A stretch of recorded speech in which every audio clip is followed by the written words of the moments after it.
अस्सलाम वालेकुम। Last lecture में हमने क्वेश्चन नंबर 3 तक किया था, तो आज हमारा जो है लेक्चर क्वेश्चन नंबर 4 है। आइए देखते हैं क्वेश्चन नंबर 4 में क्या कहता है। क्वेश्चन नंबर 4 कहता है कि find the value of 3x minus 4y minus 2z। हमें इसकी वैल्यू फाइंड करनी है। देखें, अब इसमें प्रोडक्ट आ गया है, ठीक है, कोफिशिएंट आ गया 3 और x, यानी x के साथ जो कोफिशिएंट है वो 3 है, y के साथ कोफिशिएंट 4, z के साथ कोफिशिएंट 2 है। ठीक है, हमने इसकी वैल्यू फाइंड करनी है। हमें x, y और z गिवन है और देखते हैं सिंप्लीफाई करके क्या आंसर आता है हमारे पास। तो चलिए स्टार्ट करते हैं।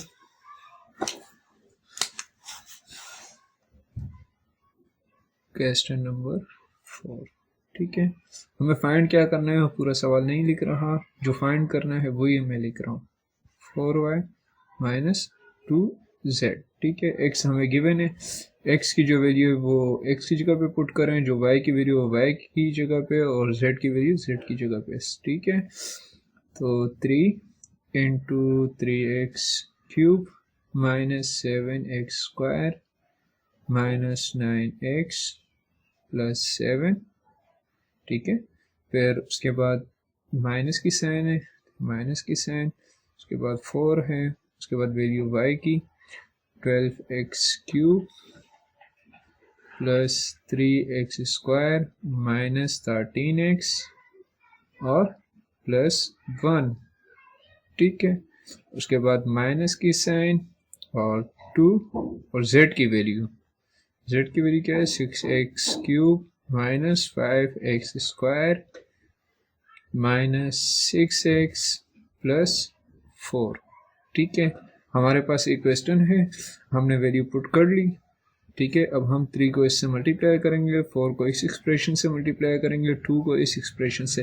अब देखें, हमारे पास एक इस तरह के क्वेश्चंस आते हैं कि कभी कभार स्टूडेंट पूछते हैं कि एक्सप्रेशन और इक्वेशन में क्या फ़र्क है। तो वो बात मैं इसी वीडियो में क्लियर करना चाहता हूँ कि एक्सप्रेशन और इक्वेशन इसमें फ़र्क है। एक्सप्रेशन जो होती है वो ये है, जैसे कि ये लिखा हुआ है ना, ये एक्सप्रेशन है, ठीक है। और इक्वेशन क्या होती है, इक्वेशन जिस तरह के एक्स, इसी को ही मैं लिख देता हूँ 3x cube minus 7x square minus 9x plus 7। अब मैं अगर इक्वल्स टू 0 लगाऊंगा ना तो ये इक्वेशन हो जाएगी, ठीक है। और अगर मैं इक्वल्स टू 0 हटा देता हूँ तो अब ये कहलाएगी एक्सप्रेशन, ठीक है। तो ये फ़र्क होता है एक्सप्रेशन और इक्वेशन में। इक्वेशन में इक्वल्स टू 0 और एक्सप्रेशन में नॉट इक्वल्स टू 0 या इक्वल्स टू लगा ही नहीं होगा, ठीक है। तो अब हम आते हैं अपने सवाल पे, ठीक है। हम इन्हें प्लस माइनस करते हैं और देखते हैं क्या आंसर आता है। 3 3 9, 9x cube minus 7 3 21x square minus 3 9 27x plus 3 7 21, ठीक है। माइनस का है, अब देखिए माइनस जब भी आएगा इस तरह यहाँ पे आया है तो अंदर वाली टर्म से देख के मल्टीप्लाई कीजिएगा, ऐसा ना हो कि अंदर भी माइनस हो, बाहर भी माइनस हो और आप फिर भी माइनस लिख दें, तो माइनस माइनस जो होगा वो प्लस होगा, ठीक है। हम यहाँ करते हैं तो ध्यान से करेंगे। 4 12 द 4 टू द 8 और 4 1 the 4 48 x cube minus plus minus 4 3 the 12 x square minus minus plus, ठीक है। 4 13 द 52x और माइनस प्लस माइनस 4 1 द 4, ठीक है। उसके बाद ये वाली टर्म मैं यहाँ लिख रहा हूँ 2 6 12x cube minus minus plus 2 5 10 और x स्क्वायर है 2 6 12 minus minus plus 12x plus 2 4 8, ठीक है। अब देखें इसमें कि जो एक्स स्क्वायर की टर्म्स हैं वो अलहदा कर लें और जो एक्स की टर्म्स हैं वो अलहदा कर देंगे। ठीक है, जब अलहदा करेंगे तो हमारे पास कुछ टर्म्स आएंगी, या एक्स स्क्वायर कॉमन ले लें। देखें, अगर एक्स क्यूब को एक साइड पे लेकर आएँ और उसमें से एक्स क्यूब कॉमन ले लें तो बाद में हमारे पास कोफिशिएंट्स रह जाएंगे। अगर एक्स स्क्वायर हम एक साइड पे लेकर आएँ तो हमारे पास नंबर्स में कोफिशिएंट्स रह जाएंगे। ठीक है, उसके बाद एक्स की टर्म जो है वो अलग करेंगे तो फिर कोफिशिएंट्स रह जाएंगे। देखते हैं, करते हैं। 9x³ minus 48x³ minus 12x³। ठीक है, एक क्यूब की फॉर्म आ गई, अब स्क्वायर की, ये रही square, minus 21x² minus 12x² plus 10x²। ठीक है, अब हमारे पास आएगी x की टर्म्स, माइनस 27x और प्लस 52x और प्लस 12x। यहाँ लिख देता हूँ प्लस 12x, और बाकी जो है जो कांस्टेंट रह गए उन्हें देख लेते हैं। जैसे प्लस 21 है, ये 4 है और ये 8 है, ये इनको ऐड ही कर लें। 21 और 8 या 21 प्लस 8 29, 29 प्लस 4 33। तो यहाँ लिख दें प्लस का 33। ठीक है, यहाँ लिख रहा हूँ प्लस का 33।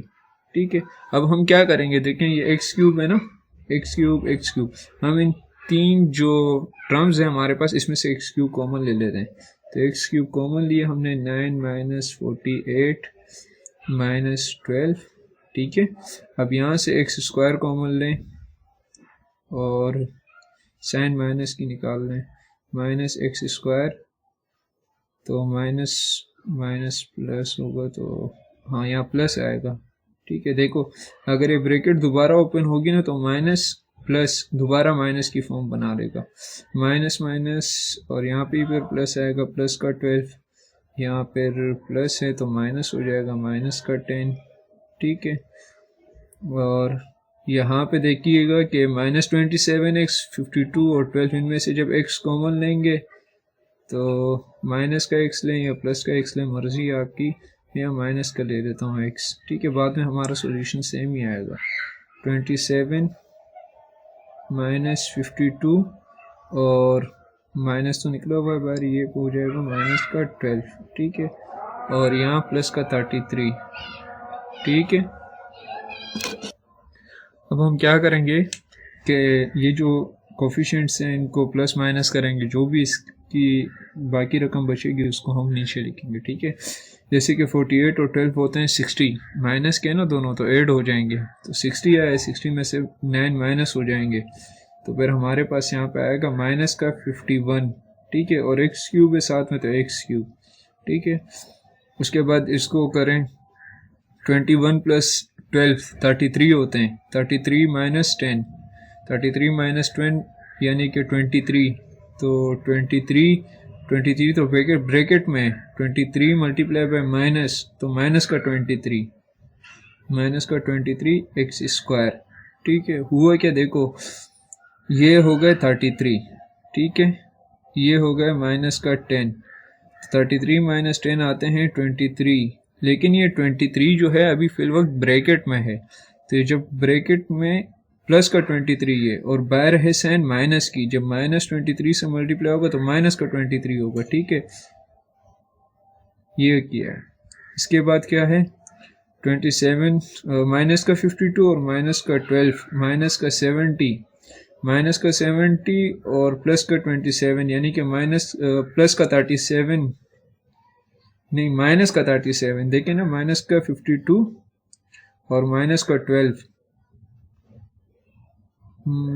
52 और 12 64, सॉरी 64, और फिर 27 माइनस हो जाएगा, बड़े नंबर से छोटा नंबर माइनस हो गया, तो बचे कितने हमारे पास, 37। 37 जो है वो हमारे पास क्या है, माइनस का है, माइनस का 37, और ब्रैकेट के बाहर भी माइनस है, तो माइनस माइनस क्या हो जाएगा, प्लस का 37। ठीक है, और साथ में क्या है, एक्स वेरिएबल।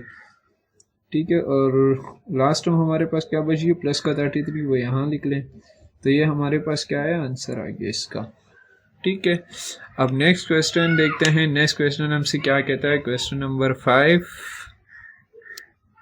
क्वेश्चन नंबर 5 हमें क्या कह रहा है कि the sum of two algebraic expression is, जो दो एल्जेब्रिक एक्सप्रेशन का सम है वो हमारे पास क्या आया है, 3x³ + 3x + 7y + 4xy। ठीक है, हमारे पास दो एल्जेब्रिक एक्सप्रेशन का सम ये आया है। इफ वन एक्सप्रेशन हम दे रहे हैं, यानी कि बुक कह रहा है कि इफ वन एक्सप्रेशन हम दे रहे हैं, ये जो एक्सप्रेशन दी हुई है ना ये हमें गिवन है। ठीक है, और ये एक्सप्रेशन जो है ये हमारे पास दो एक्सप्रेशन का सम आया है। वो तीसरी इक्वेशन मांग रहे हैं, कह रहे हैं फाइंड द अदर, यानी कि तीसरी एक्सप्रेशन क्या होगी। तो तीसरी एक्सप्रेशन के लिए याद रखिएगा, जब भी हम कहते हैं ना कि एक के पास है 8 रुपए, दूसरे के पास जो है ना, दूसरे को मैं दे रहा हूँ 3 रुपए, तो मैं कह रहा हूँ अब तीसरे को जो मैं दूंगा वो क्या होगा, डिफरेंस होगा। ठीक है, किन दोनों का, जो पहले जो मैंने पैसे दिए, जो पहले दिए थे वो 8 थे और उसके बाद दिए 3, और जब मैं इसको माइनस करूंगा तो मेरे पास आएगा 5, यानी कि 5 रुपए मैं किसी और को दूंगा। ठीक है, तो इसी तरह यहाँ पे क्या है कि ये पहली एक्सप्रेशन है जो दो एक्सप्रेशन का सम है, और ये एक एक्सप्रेशन हो गई। दूसरी एक्सप्रेशन क्या है, ये रही, और तीसरी मैं फाइंड करूंगा अभी। ठीक है, तो तीसरी फाइंड करने के लिए हम क्या करते हैं, सब्ट्रैक्ट करते हैं। हमेशा याद रखिएगा जब भी कहे ना कि तीसरी एक्सप्रेशन आपने फाइंड करनी है, फाइंड द अदर, तो अदर का मतलब यही होता है कि तीसरी एक्सप्रेशन फाइंड करें। ठीक है, तो हम क्वेश्चन नंबर 5 को देखते हैं, और ये 4.2 की एक्सरसाइज में से ये। ठीक है, तो लेट द अदर एक्सप्रेशन, ठीक है, अदर एक्सप्रेशन को हमने लेट कर लिया किससे, एक्सप्रेशन को लेट कर लिया ई से। ठीक है, ई से मैं लेट करता हूँ, जो भी मेरी एक्सप्रेशन आएगी अदर वो ई होगी। ठीक है, एक एक्सप्रेशन जो है वो क्या है मेरे पास, one expression is 4xy - 3x³, जो बुक ने दिए। ठीक है, ये बुक ने दिए। और पहली एक्सप्रेशन जो सम आई थी, सम ऑफ द एक्सप्रेशन क्या है, सम ऑफ द एक्सप्रेशन है 3x³ + 3x + 7y और +4xy। ठीक है, ये हमारे पास दो एक्सप्रेशन है। अब ई क्या करेगा, ई करेगा कि सम ऑफ द एक्सप्रेशन माइनस किसको, one expression is one expression. ठीक है, यह एक तरह से फॉर्मूला समझ के याद कर लें, या डिफरेंस के लिए। ठीक है, मैं यहाँ डेल्टा भी लगा देता हूँ डिफरेंस के लिए, या नया लगाओ, मर्जी है आपकी। तो ई से मैं ये डिफरेंस इसका निकालूंगा। तो पहली टर्म क्या आएगी, ये आएगी 3x³ + 3x + 7y + 4xy। ठीक है, दूसरी टर्म हमारे पास क्या आएगी, ये आएगी, माइनस का साइन आएगा, और 4xy - 3x³। ठीक है, ब्रैकेट ओपन कर लें, 3x³ + 3x + 7xy + 4xy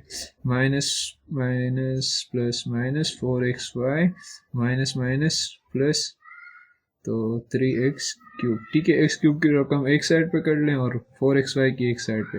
तो 3x³ + 3x³ डायरेक्ट लिख दूं, हाँ डायरेक्ट लिख देता हूँ ताकि जल्दी से आपको आंसर मिल जाए। 6x³ + 3x + 7xy प्लस का 4xy माइनस का 4xy खत्म। ठीक है, कैंसिल आउट हो गए, तो हमारे पास क्या आंसर आया, ये आया। ठीक है, जो थर्ड एक्सप्रेशन आई हमारे पास क्या आई, 6x³ + 3x और +7xy। यहाँ कोई ये 7y है ना, ये भी 7y, तो यहाँ पे 7xy क्यों है, यहाँ पे भी 7y होना चाहिए। ठीक है, और यहाँ पे भी 7y। ठीक है, तो ये हमारे पास क्वेश्चन नंबर 5 का आंसर आया।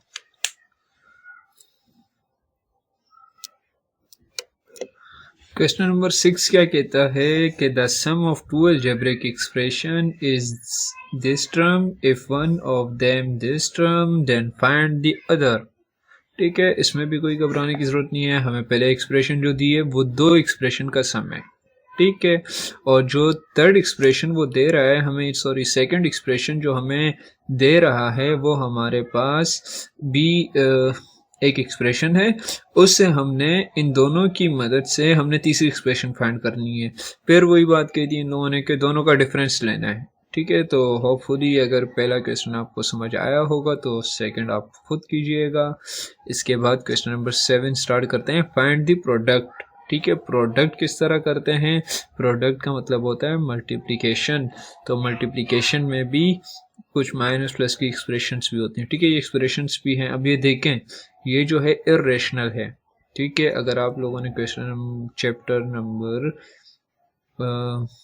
4 आई थिंक के पॉलिनोमियल डिस्कस किया था मैंने, वहाँ पे मैंने इर्रेशनल और रेशनल एक्सप्रेशन का भी जिक्र किया था। तो ये मेरे पास इर्रेशनल है। क्यों इर्रेशनल है, इसके लिए आपको पहली वीडियोस देखनी पड़ेगी। तो चलें स्टार्ट करते हैं। स्टार्ट करने के बाद हम खुद ही सॉल्यूशन इसका फाइंड करेंगे, प्रोडक्ट किस तरह लेते हैं। आइए देखते हैं प्रोडक्ट किस तरह लेते हैं। अब आया क्वेश्चन फाइंड द प्रोडक्ट। इसका पहले पार्ट हम करते हैं कि प्रोडक्ट का क्या आंसर आता है, रूट ए प्लस रूट बी। ये है हमारे पास क्वेश्चन नंबर 1 पार्ट। ठीक है, अब इसको हम प्रोडक्ट से सॉल्व करते हैं। प्रोडक्ट मीन्स होता है कि मल्टीप्लाई। ठीक है, जिस तरह हम इसमें करते हैं ना कि 2, 2 हमें दिया होता है, हाँ मुझे तो आगे आगे पढ़ेंगे। फिर 2 प्लस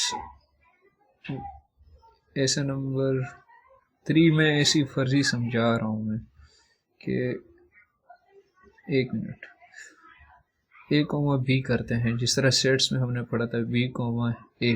ठीक है, इसका प्रोडक्ट लेना है, ए बी से मल्टीप्लाई होगा, फिर ए से मल्टीप्लाई होगा। ठीक है, तो बी बी से मल्टीप्लाई होगा, बी स्क्वायर बी ए से मल्टीप्लाई होगा, ए बी ए। तो इस तरह मल्टीप्लिकेशन है। ठीक है,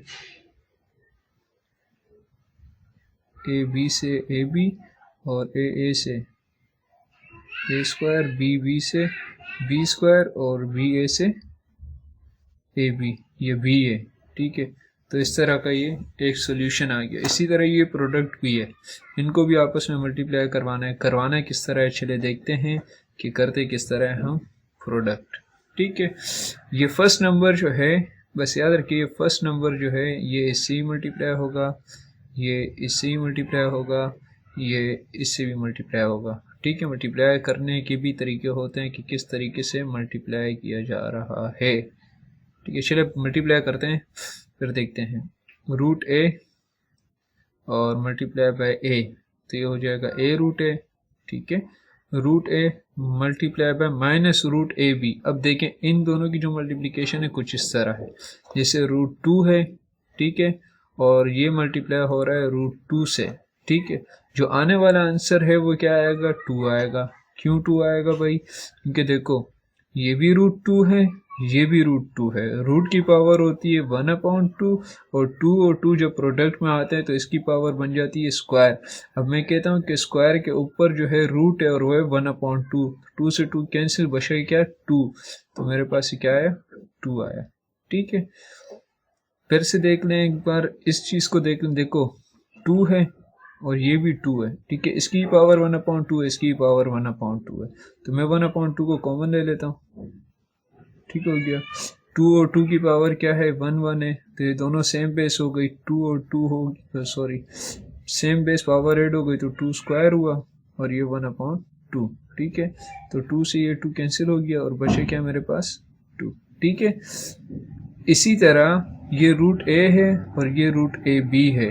ठीक है, तो रूट ए और रूट बी किस तरह आपस में मल्टीप्लाई हुए, देखें ये रूट ए, ठीक है, ये रूट ए बी, सही। अब ये जो रूट है इसकी पावर क्या है 1/2। ठीक है, और ये जो रूट है इसकी पावर क्या है 1/2। ठीक है, 1/2 इसको कर लें, यूं कर सकते हैं हम, 1/2 1/2 1/2, ये सेम बेस पावर ऐड हो जाएगी, ठीक है।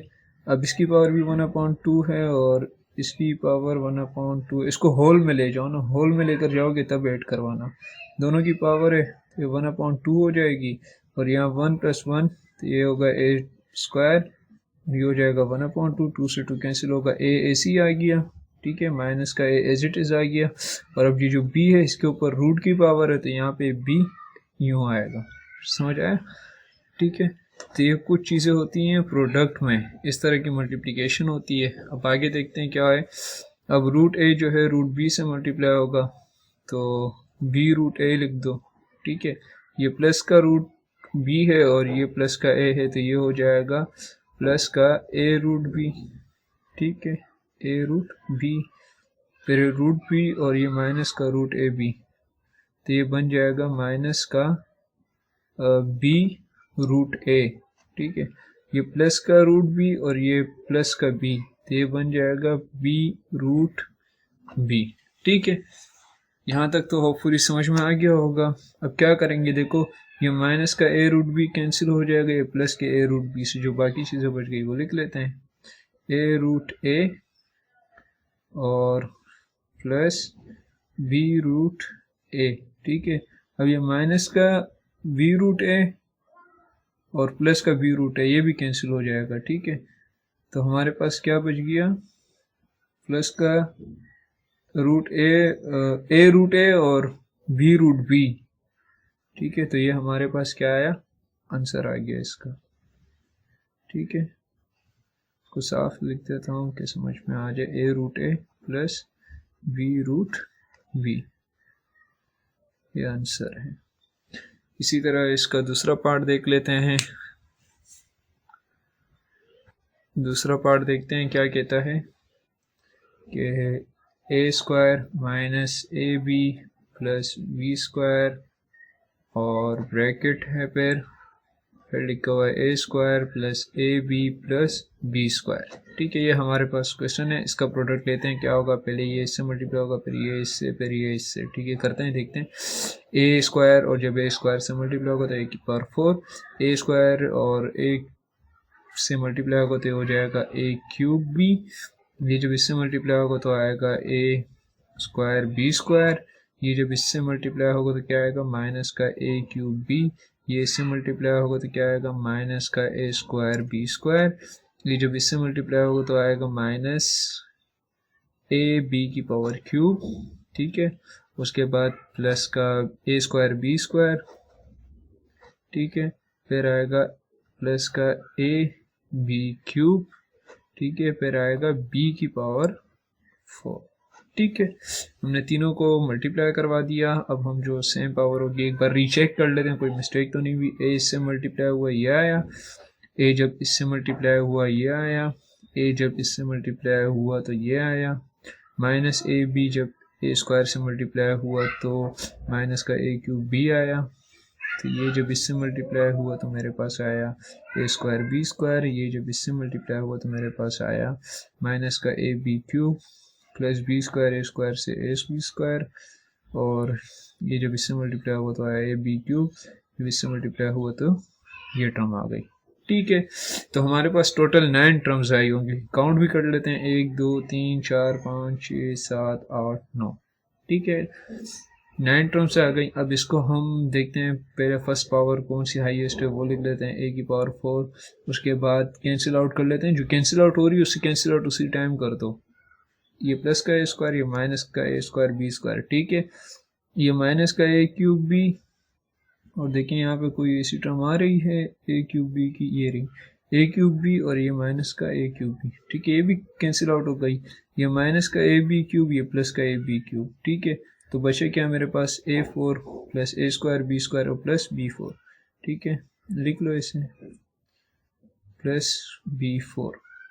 अब देखें अगर यहाँ पे इसके साथ कोई कोफिशिएंट होता तो एक फार्मूला बन जाता, लिहाजा ये आपका आंसर है, ठीक है।